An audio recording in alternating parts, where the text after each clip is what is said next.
திருச்சிற்றம்பலம். மணிவாசக பெருமான் அருளிச் செய்த திருவாசகம் திருவம்பாவை பாடல் 13 தலம் திரு அண்ணாமலை. பைங்குவளை கார் மலரால் செங்கமலம் பொய்ப்போதால் அங்கங்குருகினதற் பின்னும் அரவத்தால். பைங்குவளை கார் மலரால் செங்கமலம் பொய்ப்போதால் அங்கம் குறுகினதற் பின்னும் அரவத்தால். தங்கள் மலங்கழுவுவார் வந்து சார்தனினால் தங்கள் மலங்கழுவுவார் வந்து சார்தனினால் எங்கள் பிராட்டியும் எங்கோனும் போன்று செய்த.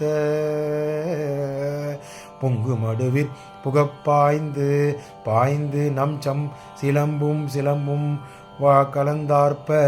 பொங்கு மடுவிற் பாய்ந்து பாய்ந்து நம் சங்கு சிலம்பு கலந்தார்ப்ப. கொங்கைகள் பொங்க குடையும் புனல் பொங்க கொங்கைகள் பொங்க குடையும் புனல் பொங்க. பங்கைய பூம்புணல் பாய்ந்தாடேலோர் எம்பாவாய் பங்கைய பூம்புணல் பாய்ந்தாடேலோர் எம்பாவாய். திருச்சிற்றம்பலம். இந்த 13ஆம் பாடலோட விளக்கத்தை பார்த்து விடலாம். இந்த பாடலில் எப்படி சொல்கிறார் அப்படின்னா, மணிவாசக பெருமாள் இந்த பெண்கள் குளத்தில் நீராடுவதை பற்றி வர்ணிக்கின்றார்.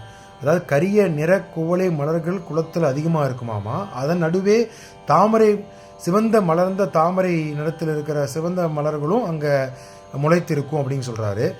நீரில் இந்த குளத்து நீரில் காகைகள் நீரில் மிதக்கின்றன அப்படின்னு சொல்கிறாரு. இந்த குளத்தில் தங்கள் அழுக்கை கழிப்பதற்கு அழுக்கை போக்குவதற்காக மக்கள் இங்கே நீராடுகிறார்கள்.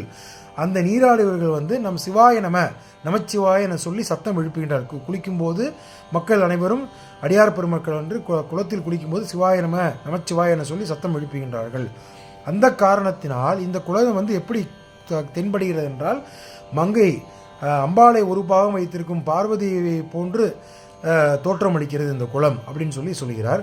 தாமரை மலைகள் நிறைந்த இந்த தெய்வீக குளத்தில் நம்மளுடைய அதாவது தோழிகளுடைய சங்கு வளையல்கள் சலசலன்னு ஓசை எழுப்புகின்றதாம்.